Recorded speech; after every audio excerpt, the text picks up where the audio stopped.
There is a moment in history that no human will ever witness. Not because it happened too long ago, but because the laws of physics as we understand them completely break down inside it. 5 seconds after the Big Bang. That's where the story ends for most textbooks. But for physicists, the ones who've dedicated their careers to staring into that moment, it doesn't end there and it gets worse. Because when you calculate what should have happened in those first 5 seconds, the universe shouldn't exist. Not just barely exist. Not exist in a slightly different form. It should be nothing. Absolutely, completely, mathematically nothing. And yet, here we are. To understand why that terrifies physicists, you have to understand what they believe actually happened. At time zero, t equals 0, our entire observable universe was compressed into a point smaller than an atom. Not a small room, not a grain of sand, not a single atom. Smaller than that, infinite temperature, infinite density, infinite energy. And then something changed. That point expanded. Not like an explosion outward into empty space. There was no empty space.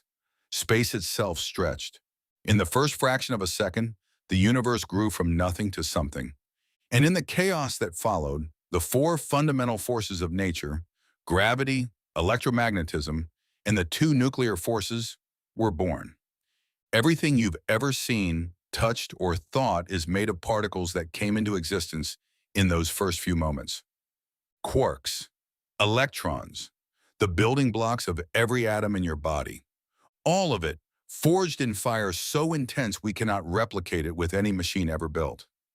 And for about 3 minutes, the universe cooked. Then it cooled. Then the atoms formed.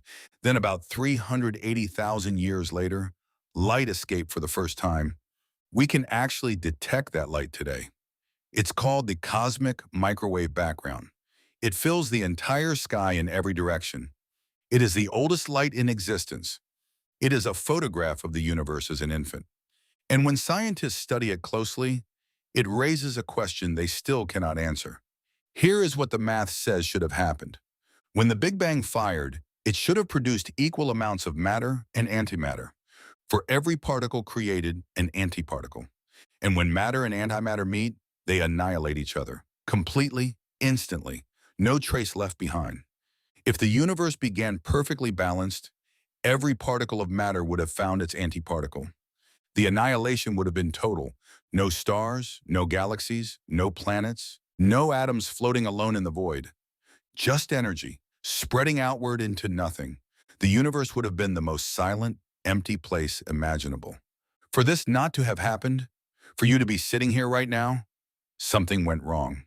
Something caused the Big Bang to produce ever so slightly more matter than antimatter. About one extra particle of matter for every billion particle-antiparticle pairs. That tiny, almost impossible imbalance, that's what survived.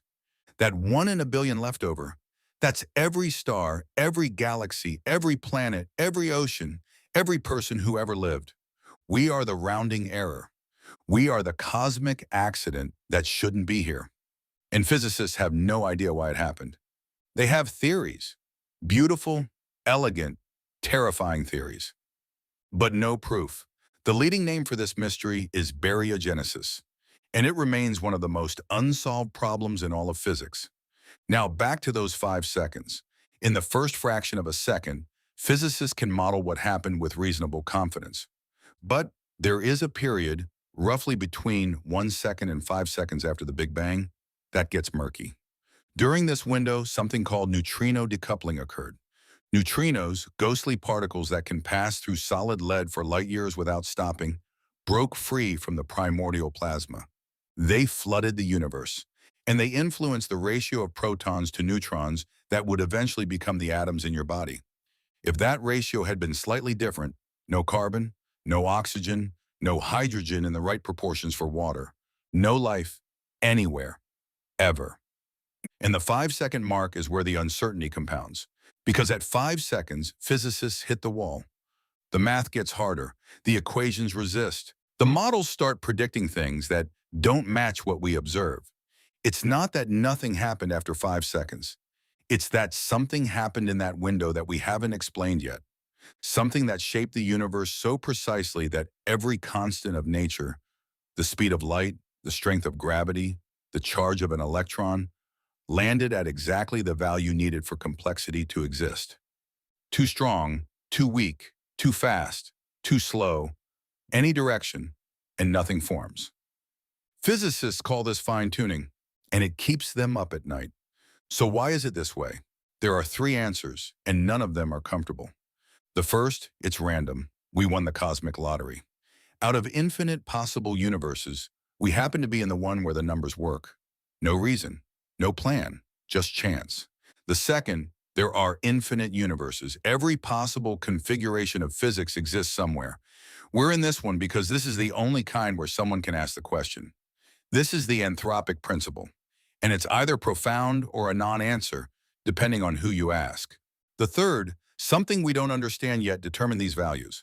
A deeper layer of physics, a structure beneath what we can currently see. Some call it a theory of everything, some call it God, some call it a simulation. Every physicist who has stared at those 5 seconds long enough eventually faces this fork in the road, and very few of them will tell you they're comfortable with any of the three paths, because all of them point to the same conclusion. The universe is not accidental in the way we thought. It is precise, it is calibrated, it is tuned. And we don't know by what. The cosmic microwave background radiation is still out there right now. If you could tune an old analog television to static, the kind with no signal, a small percentage of that noise is ancient photons. Light from the first moment the universe became transparent. You have seen the echo of the Big Bang with your own eyes, and somewhere inside that ancient light, the answer to why we exist at all is encoded. We just haven't learned to read it yet. If you've ever felt small standing under the night sky, you're not wrong. But you're also not nothing. You are the 1 in a billion left over, the rounding error that survived, the cosmic accident that somehow became conscious enough to wonder where it came from. That might be the most extraordinary fact in the universe. Follow Midnight Fact Society, because the deeper you look, the stranger it gets.